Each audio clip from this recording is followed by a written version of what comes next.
Hello friends, welcome to back my YouTube channel. तो कैसे आप सभी लोग, उम्मीद करता हूँ मस्त होंगे, ज़बरदस्त होंगे। मैं आप सभी का एसएसआर ग्रोथ क्लासेस में स्वागत करता हूँ। तो फ्रेंड्स, आज का हमारा टॉपिक होने वाला है अलैंगिक जनन।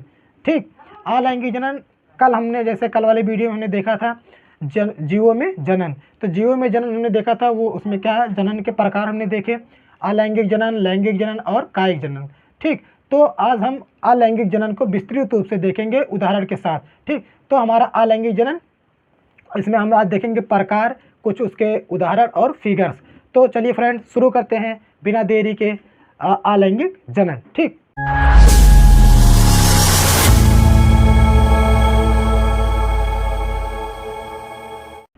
तो अलैंगिक जनन की हम पहले परिभाषा देख लेते हैं। अलैंगिक जनन किसे कहते हैं? अलैंगिक जनन वह जनन जिसमें एक ही जीव, एकल जीव वो संतति उत्पन्न करता है, उसे हम अलैंगिक जनन कहते हैं। अलैंगिक जनन किसे कहते हैं? वह जनन जिसमें एकल जीव संतति उत्पन्न करे, उसे हम अलैंगिक जनन कहते हैं। एकल जीव संतति उत्पन्न करे, उसे हम क्या कहते हैं? संतति उत्पन्न करे, उसे हम क्या कहते हैं? अलैंगिक जनन कहते हैं, एसेक्सुअल रिप्रोडक्शन कहते हैं। ठीक, तो एसेक्सुअल रिप्रोडक्शन, अब हम इसके प्रकार देख लेते हैं। एसेक्सुअल रिप्रोडक्शन के प्रकार, तो हमारा एसेक्सुअल रिप्रोडक्शन कितने प्रकार का होता है? तो फ्रेंड्स, आइए हम देखते हैं एसेक्सुअल रिप्रोडक्शन के प्रकार। ठीक, प्रकार, काइंड्स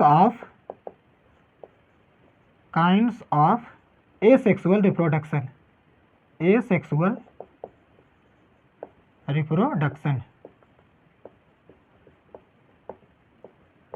ठीक, तो हमारा ये हो गया सेक्सुअल रिप्रोडक्शन के प्रकार, एसेक्सुअल रिप्रोडक्शन के प्रकार। ठीक, तो एसेक्सुअल रिप्रोडक्शन हमारा पहला नंबर है क्या? विखंडन,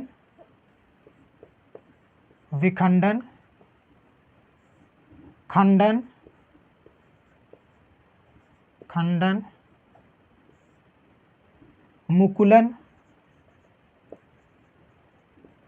मुकुलन, बीजाणु द्वारा, और एक हमारा क्या हो गया? कायिक प्रवर्धन। क्या हो गया? कायिक प्रवर्धन। ठीक, तो हमारे कुछ इतने प्रकार से अलैंगिक जनन होता है। अलैंगिक जनन हमारा नंबर 1 विखंडन, नंबर 2 खंडन, नंबर 3 मुकुलन, नंबर 4 बीजाणु द्वारा, नंबर 5 कायिक प्रवर्धन। तो अब हम देख लेते हैं विखंडन किन किन जीवों में होता है, खंडन किन किन जीवों में होता है, मुकुलन किन किन जीवों में होता है। तो इनके हम कुछ उदाहरण से देख लेते हैं। जैसे कि ये हमारा हो गया विखंडन। विखंडन हमें किसके देखने को मिलता है? विखंडन हमारे पैरामीशियम,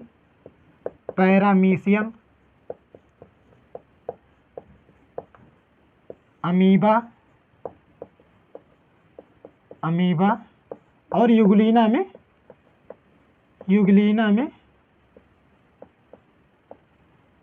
देखने को मिलता है। ठीक, अब हम इसको चित्र के माध्यम से देख लेते हैं विखंडन किस प्रकार से होता है। जैसे कि हमारा अमीबा है, अमीबा को हमने देखा, ये हमारा क्या है? अमीबा।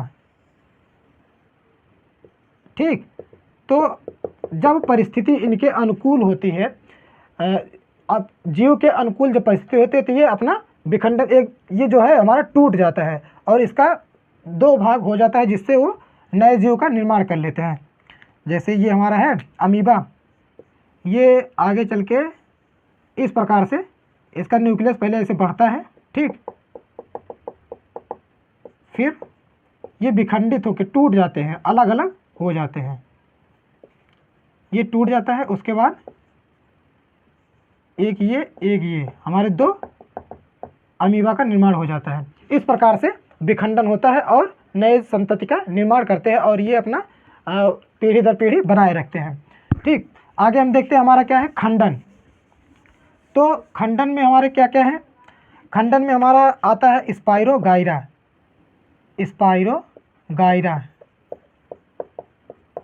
ये हमारा क्या है? खंडन। खंडन किस में देखने को मिलता है? स्पाइरोगाइरा में। खंडन कैसे होता है? खंडन, इसमें क्या होता है? जीव स्पाइरोगाइरा का आकार देख लेते हैं, संरचना। तो स्पाइरोगाइरा ये हमारा होता है, ये हमारा क्या है, स्पाइरोगाइरा है, स्पाइरोगाइरा।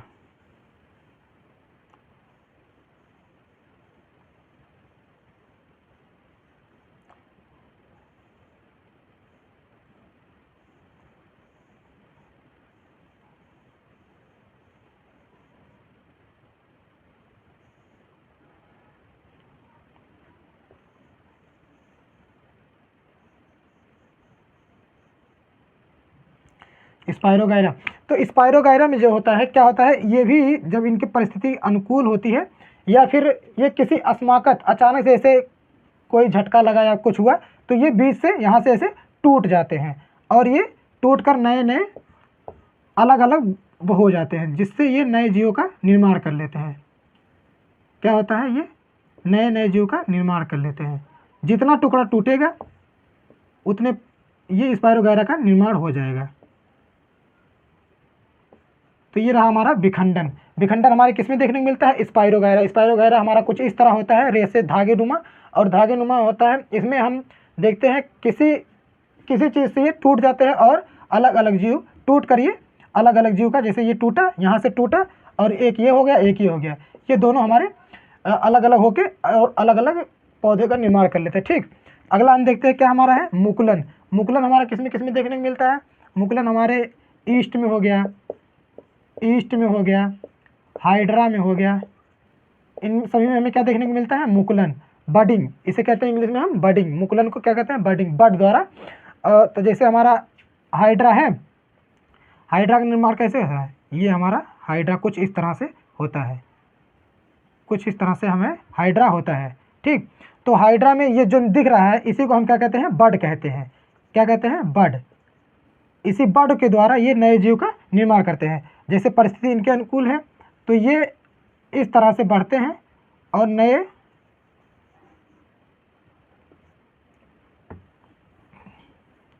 इस तरह से बढ़ के ये नए पौधे का निर्माण कर लेते हैं। देखिए,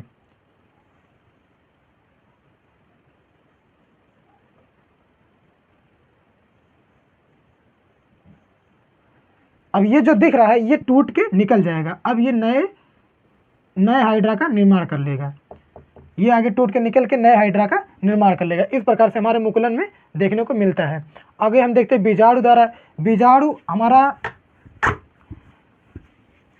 बीजाणु में क्या होता है, बीजाणु वाला हमारे जैसे हो गया, ये इसकी एक मोटी भित्ति होती है, भित्ति होती है जिसमें ये स्पोर होते हैं और ये परिस्थिति जब इनके अनुकूल होती है तो ये टूटते रहते हैं और अलग अलग स्पोर्स का निर्माण करते रहते हैं। फिर आगे चल तो ये टूट जाते हैं, इसकी भित्ति जो होती है ये टूट जाती है और इसमें से स्पोर बाहर निकल जाते हैं। ठीक, इसमें से स्पोर हमारे क्या होते हैं, बाहर निकल आते हैं और ये जितने स्पोर दिख रहे हैं ये सभी स्पोर अलग अलग जीव का निर्माण कर लेते हैं। जैसे ये हमारा एक हो गया, एक ये हो गया, तो इस प्रकार से ये हमारे अलग अलग जीवों का निर्माण कर लेते हैं। ठीक है, आगे हम देखते हैं क्या है हमारा कायिक प्रवर्धन। कायिक प्रवर्धन में क्या होता है, जड़, तना, पत्ती इत्यादि द्वारा ये कायिक प्रवर्धन करते हैं। जैसे कायिक प्रवर्धन में जड़, तना, पत्ती, जड़ से हमारे जैसे हो गया प्याज और तना वाले हमारे हो गया जैसे आलू हो गया, शक्कर का आलू हो गया, और पत्ती वाला हमारा क्या हो गया, अजूबा। अजूबा में आप देखेंगे ये पत्तियों से नए पौधे का निर्माण करते हैं। ठीक है, तो हम जैसे कायिक प्रवर्धन में हमारे और भी होते हैं, इसके प्रकार अगर देखें कायिक प्रवर्धन के, तो कायिक प्रवर्धन हमारा कितने प्रकार का होता है, जैसे ये हमारा हो गया कंद, घन कंद, घन कंद, सल्क कंद, सल्क कंद। ठीक, इस प्रकार से कुछ हमारे होते हैं कायिक प्रवर्धन में। अब इसको हम आगे देखेंगे, आज के लिए इतना ही।